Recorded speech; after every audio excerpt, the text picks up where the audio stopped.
It's Rut and River. Yes. Correct. R-U-T. I rest my beard hair on it. And then you know you're there. Like a nice, gentle little pillow for my beard. Right. And then I'm all up in it. Oh. I'm like Kobe beef for sharks. Can I ask you, what made you guys call me up about, well, this? That's what tickles our fancy. Exactly. Okay. Thought the Rocky Mountains would be rockier. John Denver is not accurate. A guy like you, who has absolutely no clue, and I can hear it in your voice, that, I mean, you're a blank canvas. I mean, I can just start with you like from scratch. You're going to tell me, a grown man, you're telling me what lure to use and how to fish? You guys didn't snap your whopper plopper off either, though. Sorry, I blew up over that. And we are back. This is the Sonic Campfire. You are listening to the Rut and River Pursuit podcast. And this is Reality Outdoor Radio, where our mission is to get you into the outdoors by connecting you with the skills, products, and people that you can trust. Yeah, buddy. Yeah, buddy. I'm Ryan. Who do I got with me? I'm Catfish. This is Dave. I'm Steve. I'm Will. They call me Bucky. Almost the full. They call me Bucky. Call me Bucky. Call me the Bucky. Almost the full table. Yeah, it's good to have everybody around the table again here. We're missing Kyle, of course. This episode is brought to you by Finn's Fishing. Ooh. Finn's offers premium braided line that's made in the USA and is designed for specific applications.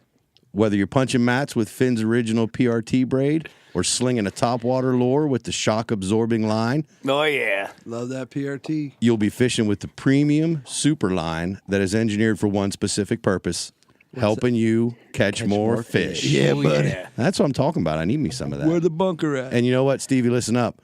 Finn's also offers a braid specifically designed to help reduce wind knots. Oh, I need that. Oh. Give me 1,000 yards now. They also have a line to help you replace steel cables for downriggers. That's No cool. kidding. It's pretty sweet stuff. Follow them on Instagram or Facebook by searching Finn's Fishing. Learn more about their product lines or place an order at finsfishing.com. Remember, Finn's Fish is better. I got a good show for you guys. Do tell. It's opening week, isn't it? It is. Opening week of what, though, Will? Talk to me.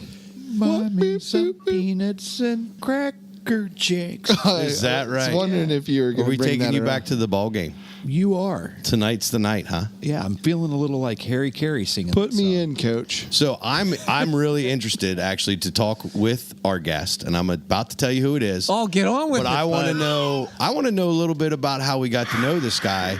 Will ran into him at ATA. Yeah. From Miami or the Miami area right now. The pitcher for the Marlins. We've got Brett Graves on the phone. What? Hey, what's going on, fellas? Hey, Brett. How are you, Brett? Hey, I'm well. Thanks for having me. Oh, absolutely, absolutely. Now, I did allude to it a little bit here when we were bringing you on that I believe Will ran into you out at ATA. Is that right? It was like, Yeah. just like the corner of my eye, I saw this glorious gentleman strolling down the Hey, down the it was hallway. the red hair that was standing out. It was. Is that what it was? Our eyes locked across the crowded room. Flowing robes. Have and you ever everything. been called a glorious gentleman before, Brett? I don't think That's the first right there. My wife ain't even called me that. Gigi. They call me Gigi. Brett, what is a Florida Marlins pitcher doing at ATA? Hey, I'm from the good old Midwest. I'm from the heartland, fellas. So I like to chase around the whitetails in the off season. Where's that at exactly, Brett? Oh, Just so everybody knows. Here we man. go. The St. Louis area, no doubt. I'm a little west of the St. Louis area. I know that everybody likes to say St. Louis, but not actually St. Louis. I live a little further out west in Winsville. So Yeah, in the great state of Missouri, right? See, we have that's right. Amen. That's right. as people may already know, we have a guy who is quite fond of that area. He's been all around the Rust Belt. It's mine. Neck of the woods. It sure is, Bucky. Yeah. But I wear a belt there, I guess. Oh. So, Brett, you're a big archery hunter. Is that? I mean, obviously, Will ran into you at ATA, so that's a true statement. Yeah. I've been pretty big into it for a while. I think the the schedule that I keep with baseball, really allows for that. But I've been archery hunting since I was, a young buck. My old man got me a bow when I was in middle school, and I actually took off. I grew up playing football, but I took off a fall when we bought our farm for the first year. I didn't even play football, so I grew up there and bow hunt the whole fall. So that's perfect. I know, we've talked to a lot of professional athletes, but it seems like baseball players are the ones where the season is just perfect for, being, especially for whitetails, just being a hunting enthusiast. Mm-hmm. Yeah. I think it's pretty well documented around the outdoor industry. How many ball players are out and about. Definitely chasing whitetails, like you said. But yeah, I mean, especially from the time that I get home, I like to take a couple of weeks off, and that line's pretty well up with whitetail season in Missouri, especially. I was just going to ask, do you do most of your hunting in Missouri, or? I'll be honest with you, I've kind of bartered some pitching lessons with some buddies that I know that got farmed, so I give our kids pitching lessons, and they let me come out there and hunt their farms. Yeah, I'm no dummy there. So it allows me to kind of bounce around a little bit in Missouri. But one of my goals the upcoming years is try to get outside the state of Missouri and kill a whitetail. Well, if it helps at all, I mean, I can offer up some services too. I mean, I can help their kids learn how to pitch. I'm terrible at it, but if they let me come hunt, I'll try. For it, Yeah. Maybe they would. I can work with their slow pitch softball. Here you go. I'm a champ at ultimate frisbee. If their kids want to be professional frisbee throwers, that might be the way that they want to go. Do they need swimming lessons? I can teach them how to swim. Anyway, I think you opened up a whole new economy. We never thought about that for bartering for hunting time. Yeah, hunting barter. Well, it started just because it's folks that are kind of around my community, and to be honest with you, I wasn't doing it for the money of it.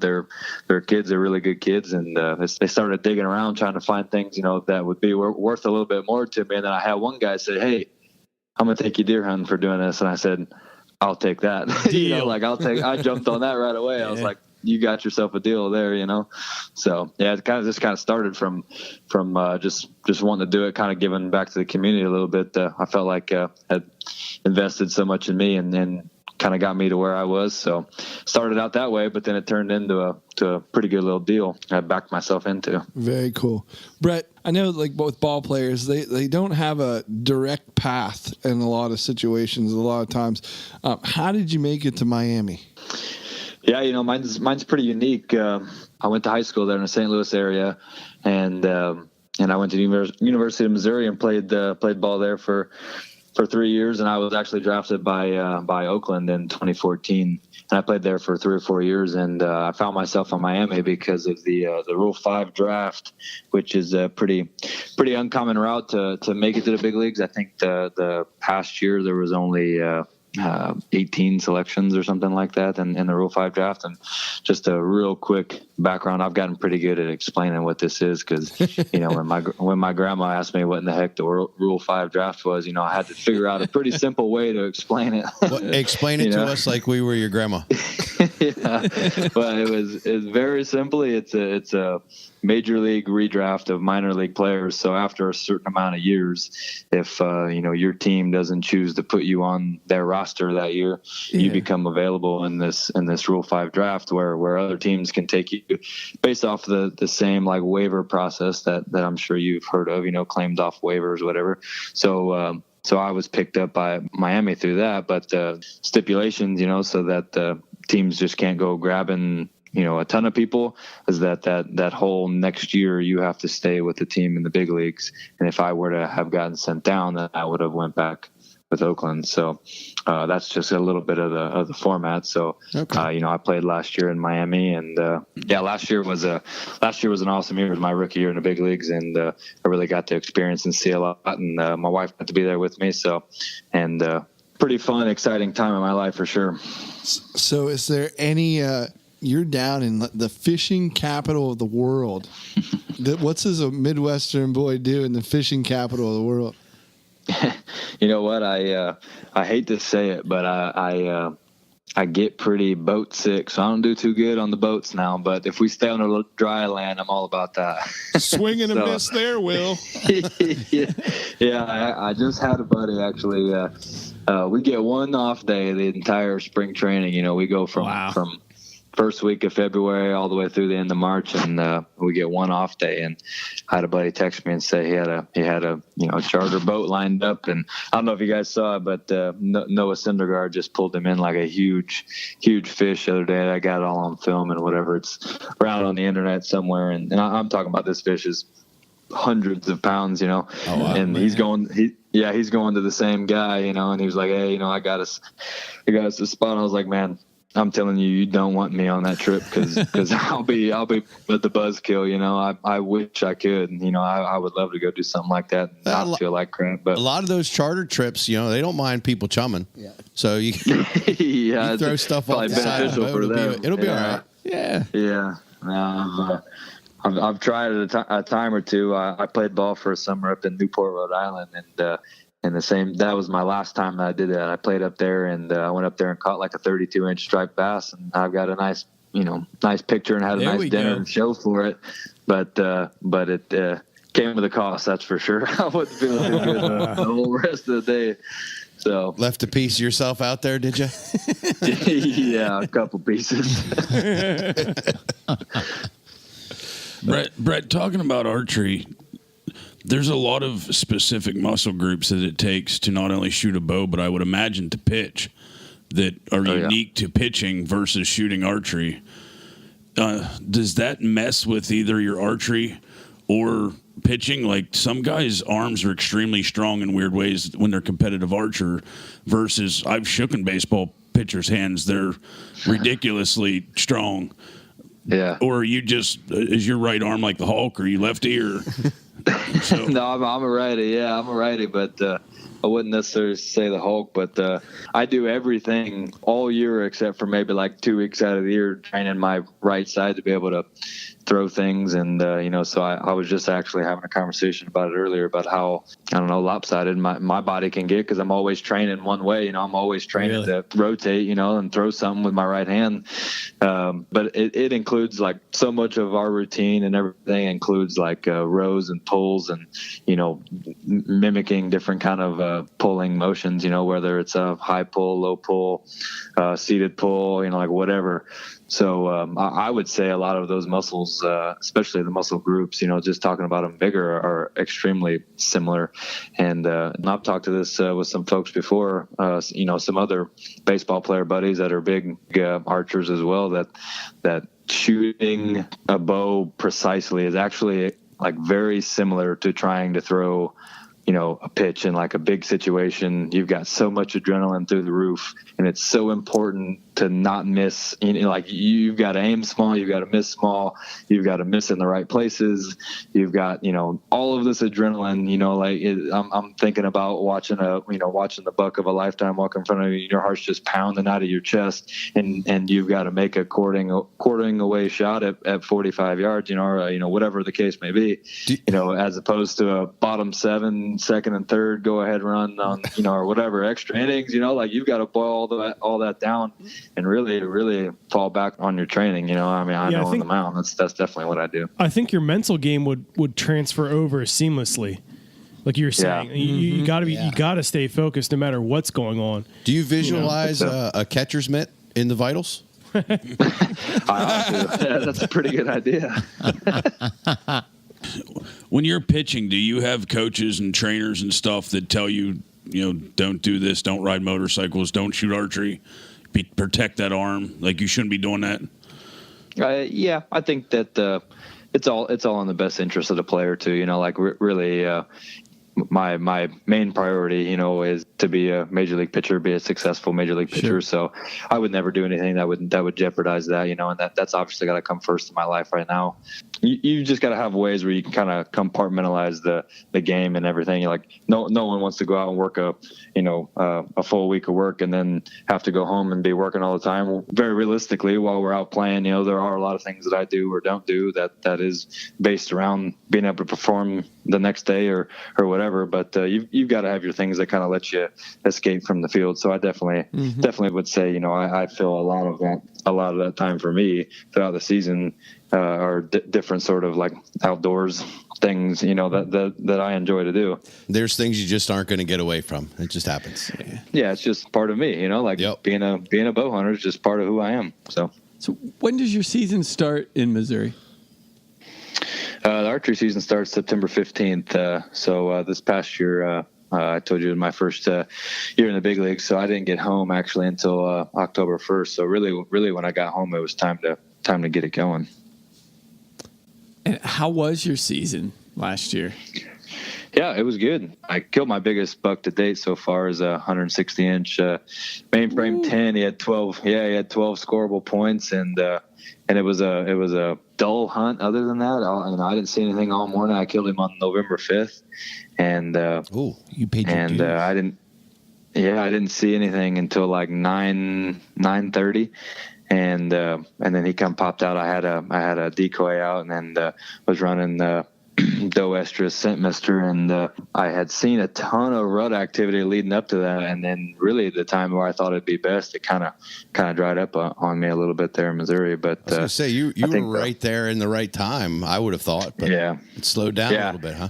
Based off of what I was seeing, and I kind of talked to some folks, and maybe you guys could attest to this too, but middle of October, the last 2 weeks of October, I was seeing some amazing red activity and seeing some bucks. I was not trying to be too aggressive just yet. I was hunting some new properties, kind of the scenario I was telling you guys about earlier. I had gotten on some new properties and not trying to be all too aggressive right off the bat. It was mid-October, and if I would have gone to the stand that I had down there, I'd have killed a nice buck. But I watched him for 2 hours out in this turnip field, and just running does all over the place. I'm looking at the date, and it's like October 17th or something. Yeah. So leading up into the bulk of the rut, I'm thinking that man, this is just going to be awesome. There's going to be deer running everywhere. Yeah. And then we got in there, and our family farm in northern Missouri kind of slowed up on me there, and then I came back down to another farm, and I had some good ones on camera there. I went out with a buddy that had been seeing two really nice bucks, and obviously there on November 5th, I ran into one of them and shot him, and man, he ran all the way down this big old hill, and I had to drag that son of a gun up the hill, and I'm telling you, that was the hardest.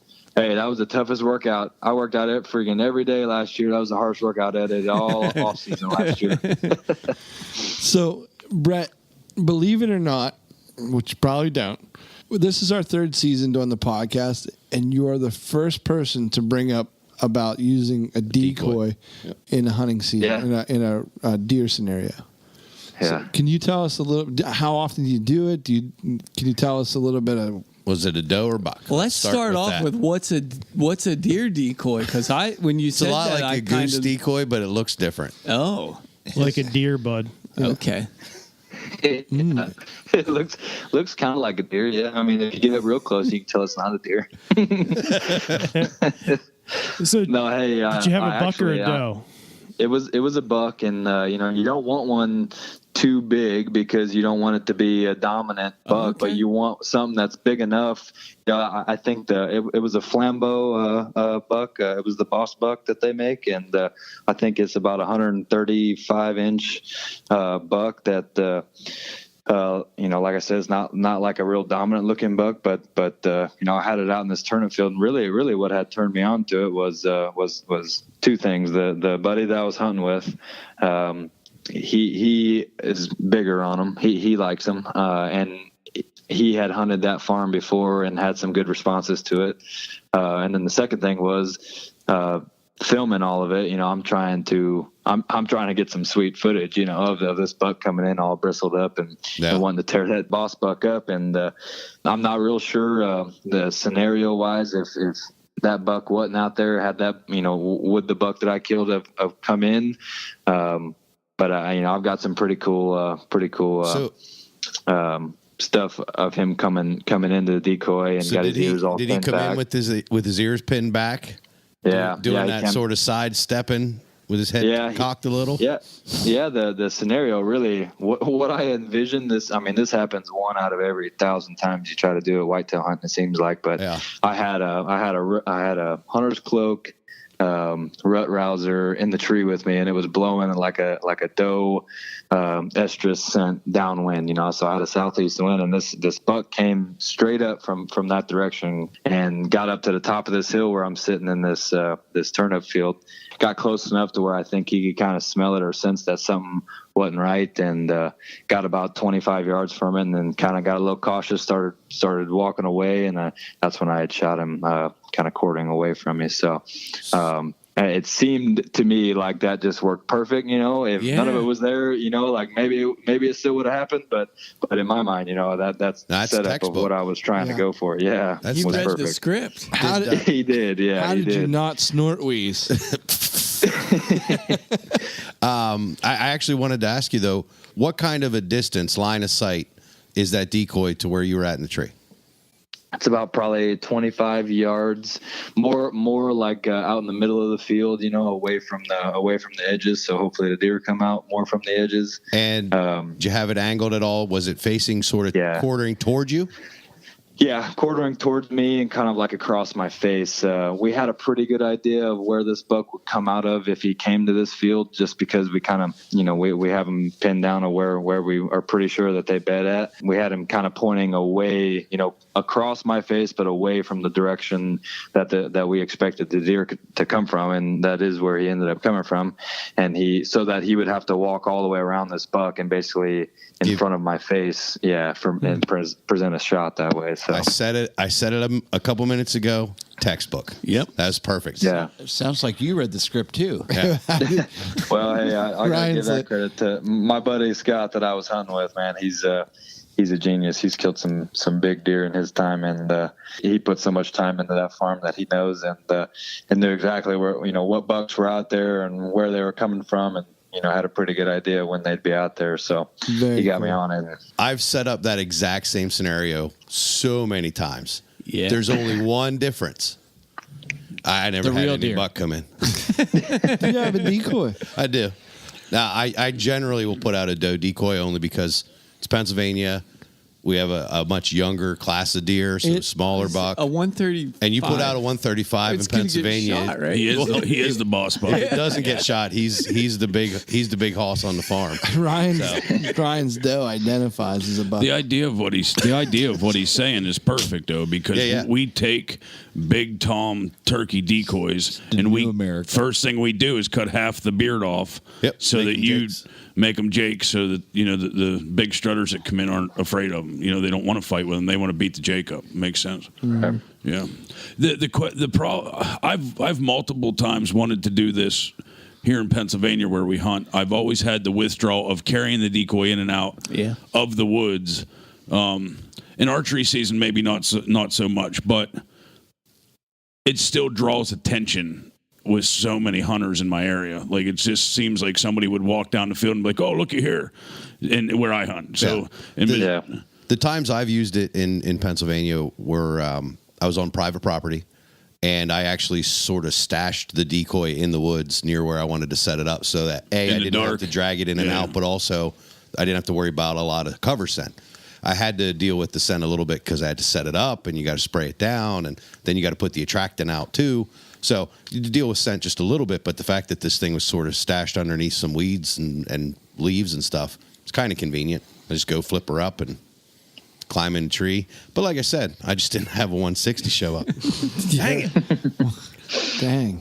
So we're going to need like the GPS coordinates to the other buck you left go, because it sounds like he was pretty nice too, and he might come into the decoy next year. Yeah, we're happy with the 120 or 130. Yeah. How far away is it, some of these farms, though? How far do you have to travel to hunt, get up in the morning and travel versus, because I know you're a busy person, so it sounds to me like you don't have super tons of time to pre-scout if you're getting there when the season starts, and it sounds like you have some really great guys to help do some of that stuff. But so when you get up, do you have to travel far to go, like archery hunting in the morning from wherever you're staying? Yeah, it really limits the amount of scouting time that I have. That's for sure. I rely heavily on buddies or family or, whoever back home kind of keeping an eye on the farms and kind of putting out trail cameras and whatnot, food plots and all that kind of stuff. So it's definitely a little bit more complex of trying to piece all that together to make sure that it's ready to go by the time I get home, But really, if I'm our family farms in northern Missouri, and my best friend growing up, they've also got a family farm that's fairly close to us. So sometimes we kind of bounce back and forth. But if we're up there, like during the peak of the first week of November, or say during rifle season where deer camps flowing heavily up there, we're usually up there and staying there. So it's walk out the back door and you're walking into the woods. But if I'm at home, I'm still pretty busy in off season. We train every day, and that's my first and foremost priority is trying to be a successful major league pitcher. So I try to plan out my times of when I'm going hunting. Really simply, I'll look at my app, I'll look at the weather, or I'll look at my conditions, and if it's going to be a good evening hunt, at the place I've been getting pictures of deer, then I'll work out that morning, and if it's the first couple of weeks of November and I've got a good wind to go hunt this stand in the morning, then I'll go train at night, and just kind of flip back and forth. But really, I'm not traveling much more than, I'd say 45 minutes to an hour in the morning. Nothing real crazy, because if it's much further than that, then luckily I've got like a place to stay up north if that was the case. So really 45 minutes to an hour is about all the time it takes me to get to where I'm going in the mornings. So what drew you to archery? What's the connection there? Yeah, I kind of touched on it earlier when I was relating it kind of to pitching, but I think it's just the precision, that it takes. It's the closeness, it's the precision that it takes to be driving nails with it. You know what I mean? Not just kind of flinging arrows, but like really letting go of an arrow and knowing that I have a really good chance of taking this animal. I'm really not biased, like if 2 years ago I killed a deer with a muzzleloader, and I was just as pumped about that deer, obviously, I'm about to tell you this and you're going to laugh, but it was also a 159-inch buck with my buddy Scott. So, in the same term. I need Scott's phone number. Hey, I know it. Yep, We probably should have had Scott on the podcast. he'd have had a lot more wisdom, that's for sure. But I will take a gray buck any way I can get it. I'm not you're an one.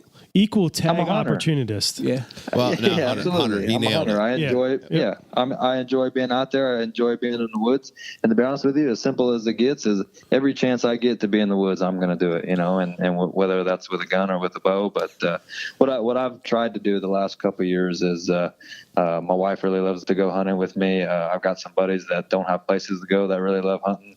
So I try to put in most of my time bow hunting, because I've told you I've kind of built like a bond with that, where I spend a little bit more of my time taking my wife and then taking a buddy. So cool. Yeah. I have Brett, I have one more question. Does it relate baseball to archery? And I'm asking for a friend. I have a foremost authority on anchor points, from what I hear. Oh dear Lord. His name's Steve. E with two E's. So, as crazy as it is to mentally shoot archery and get those anchor points down and get set and focused and shoot when you're ready and it feels right. You know when it's right, you know when it's wrong. Almost when you set up shooting a shot for archery season, how much is it like that for baseball? I've never pitched baseball, but do you have your feet in the same spot? You have the same muscles locked in the same area, your eyes locked on target, never line of sight. Do you relate actually shooting? Is that what you're trying to say? Does it feel the same focus to shoot and throw pitches? Yeah. I think if you go and watch any competitor, watch any elite competitor, you go watch Tiger Woods take swings on the driving range, you go watch, whoever basketball player you like put up shots in the gym, you go watch any major league hitter take swings off the tee, you go watch your favorite pitcher throw bullpens, you go watch your favorite archer shoot practice shots or even shoot at a competition.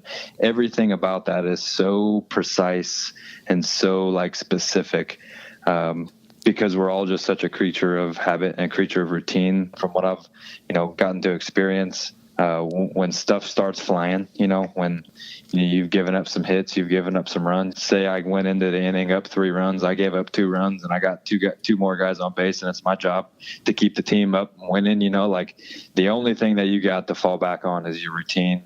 And your anchor points off. Yeah, your ankle points, absolutely. I call them checkpoints within my delivery. If I were to call them something, and really, it's such a long drawn out process and such a trial and error process of what I've had to go through to kind of figure out what those are for me pitching.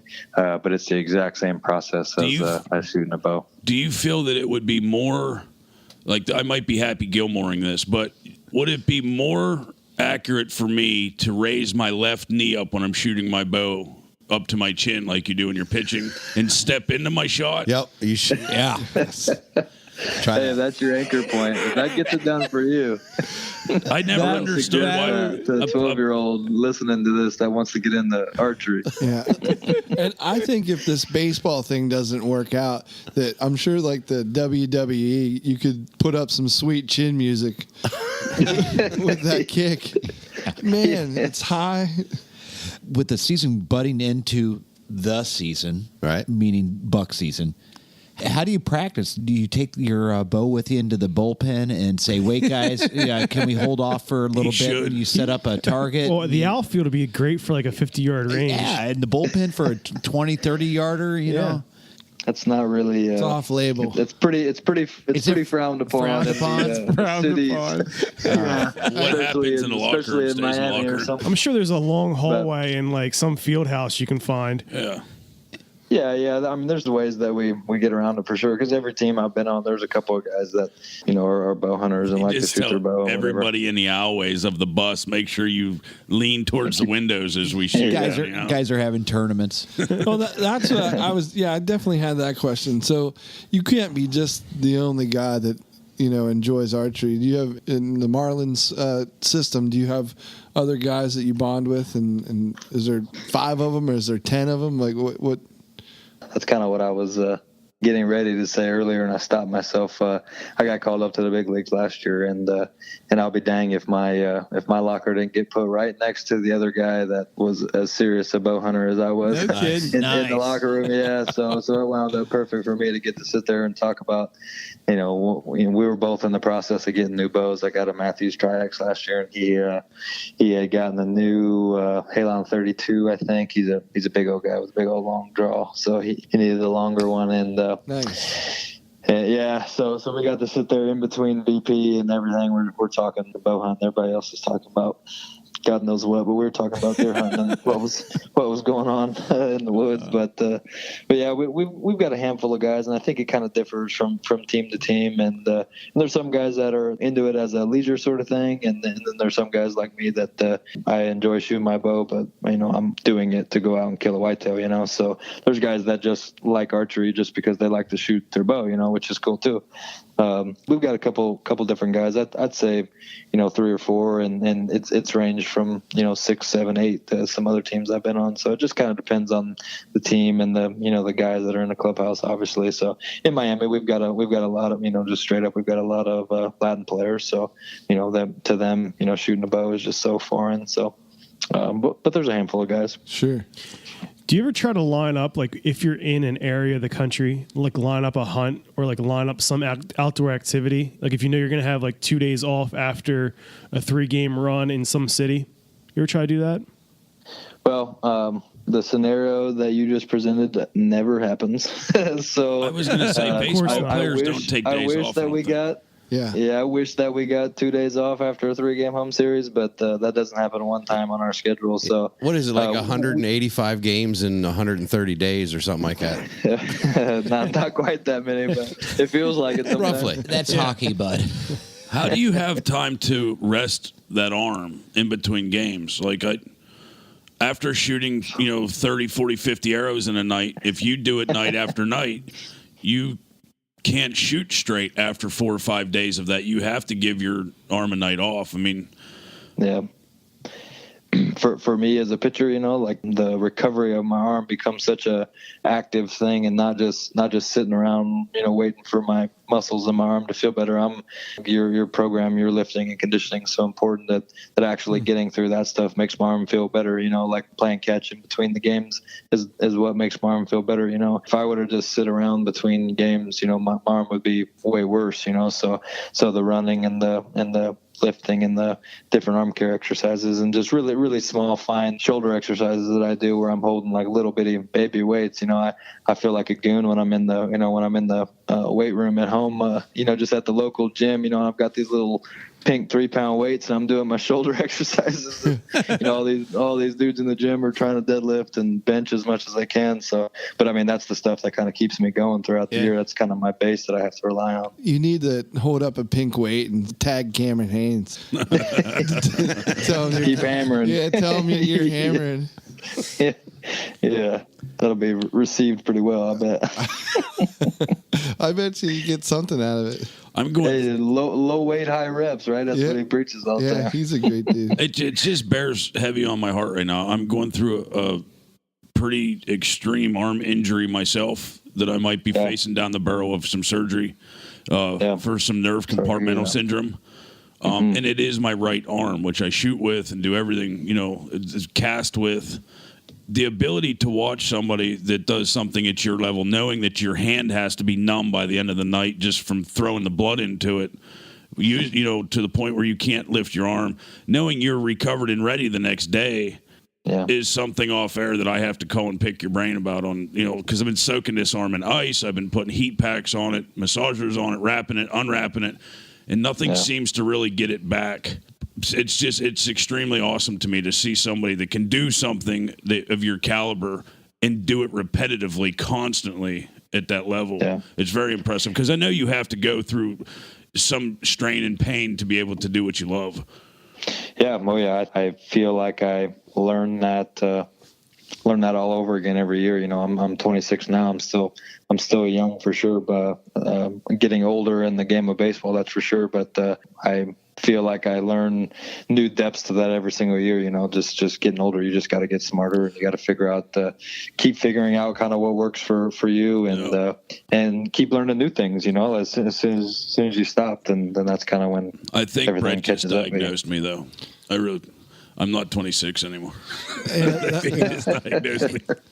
It is true though. It gets like harder every year. Yeah. No, I appreciate it. I just, sitting here thinking about it on how strenuous it has to be. And like I said, it's something that I think about constantly. Not just you, guys that shoot competitive archery as well. These guys that practice for the Olympics, they shoot every day, all day. Oh, man, yeah. Conditioning. Mm-hmm. Some of them, from what I hear, wear Band-Aids on their nose. Stevie, is that right? To protect their nose skin. Yeah. He's inventing new stuff for archery every day. Yeah. Hey, I'll give you something like that. You can't make fun of me too much now, and I can't believe I'm about to say this on air, but I actually I have to wear a fake fingernail on my right middle finger because my nail gets all torn up from throwing baseballs. No way.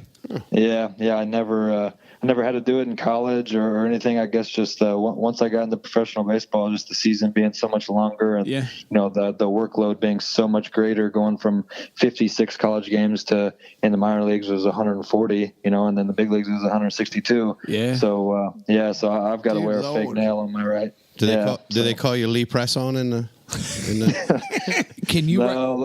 They didn't until now. Can you write those off? I should, man. I should.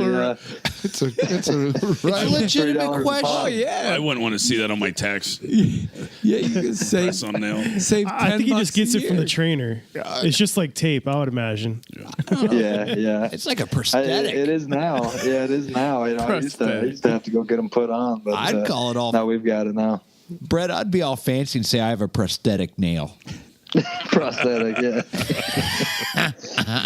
Sounds tougher. You got, yeah. You got like the manager guys Does carrying it? around pads and stuff for the batters and gloves, and they pull out the fake nail drawer for the The nail pitchers. bag. Where's my prosthesis? I'm surprised somebody's That's not a real complaining thing. about it. I know you're joking, but that's a real thing. The trainers are pulling out nails for all the pitchers. Why It's got is everything that? else that you'd use to throw the ball. Do they have some of the real long curved ones, like for you guys to go out afterwards? With Curveball. No. I did lose a bet one time and had to paint it for one of my games. So. Oh wow! I love it. Brett, what happens to your nail that tears it up? Yeah, I throw every pitch that I throw just comes off the same spot on my middle finger. I've got a big old callus on it too. Like when it's going in the middle of the season, it's not real nice looking. But I just throw every pitch right off that same spot. So all my warm up pitches, all of my throws when I'm playing catch, everything just rolls off the same spot. But I throw a bunch of right off the cut Franken fastballs. finger. Yeah. Yeah, No I throw way. a bunch of curveballs and cutters too, so it just pulls.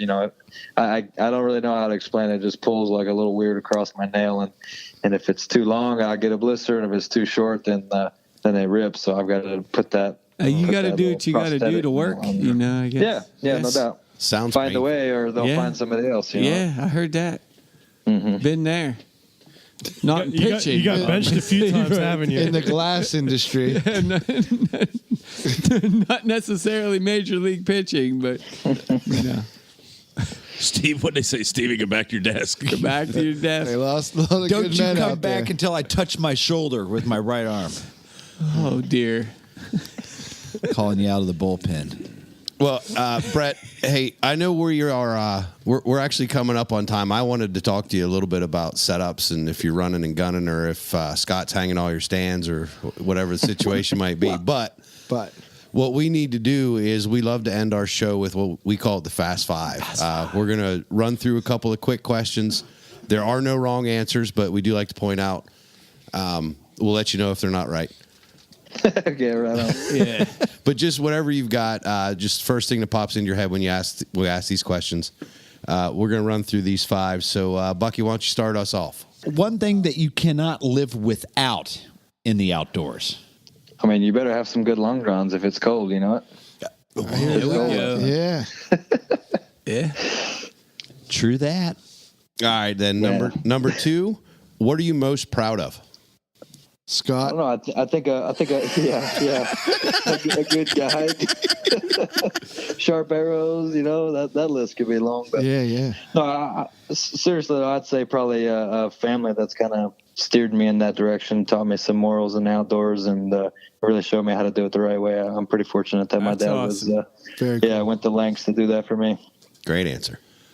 You pretty much answered this one already. It says one thing you do daily to prepare yourself for the outdoor lifestyle, but the whole podcast is you work out every day. So is there anything else that you might want to do?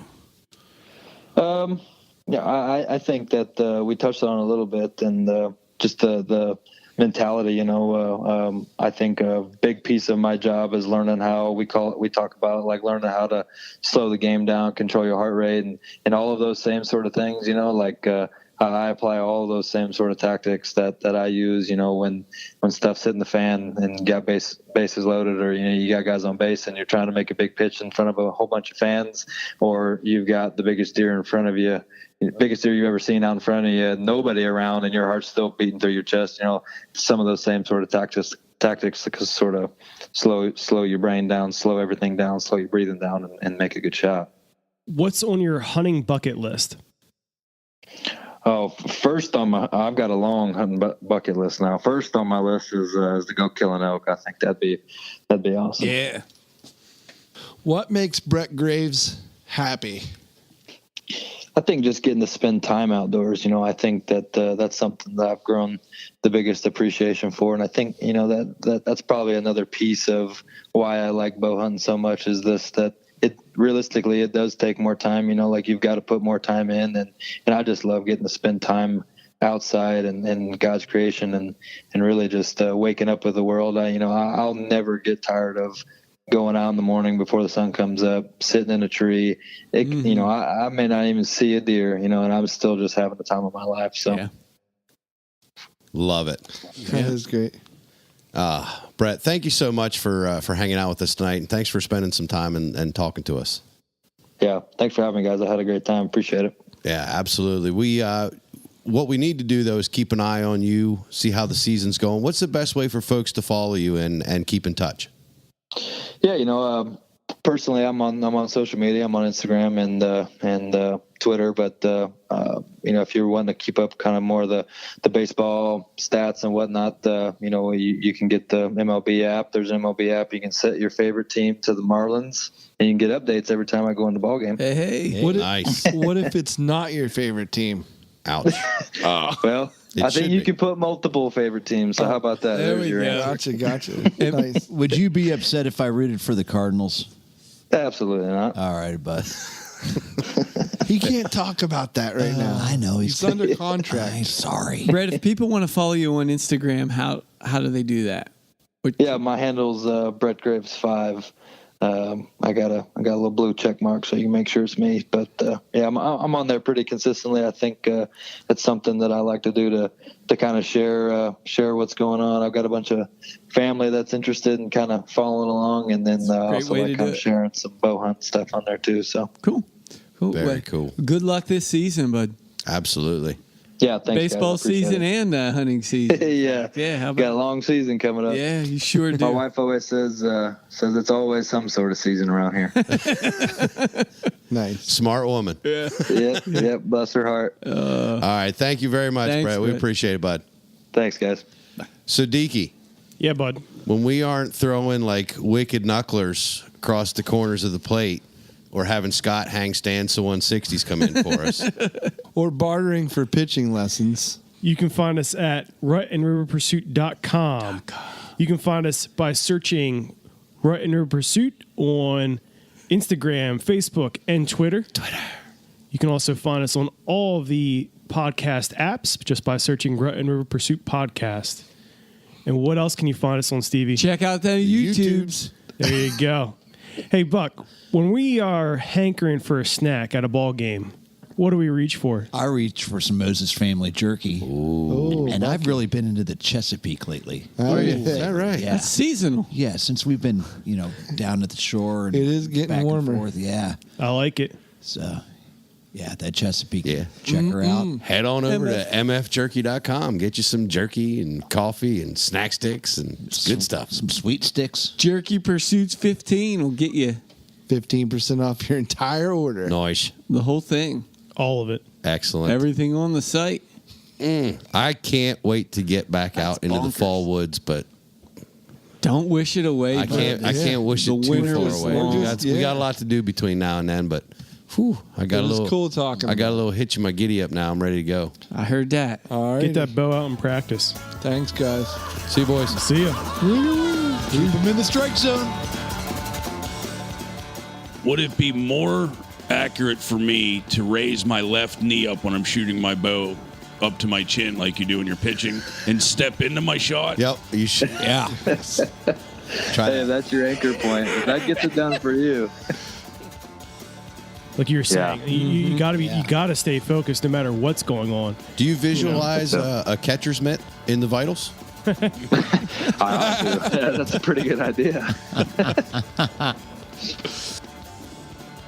Precision, that it takes. It's the closeness, it's the precision that it takes to be driving nails with it. You know what I mean? Not just kind of flinging arrows, but like really letting go of an arrow and knowing that I have a really good chance of taking this animal. I'm really not biased. Like if 2 years ago I killed a deer with a muzzleloader and I was just as pumped about that deer. Obviously, I'm about to tell you this and you're going to laugh, but it was also a 159-inch buck with my buddy Scott. So, in the same term. I need Scott's phone number. I know it. Yep, We probably should have had so Scott on the podcast. He'd have had a lot more wisdom, that's for sure. But What's the one thing you cannot live with when you go outdoors? live with or live without? Even the guest knows the question. But Yeah. Re-ask it. I'm all right. Name one. I can't even read tonight. It's the antibiotics, guys. One thing that you cannot live without in the outdoors.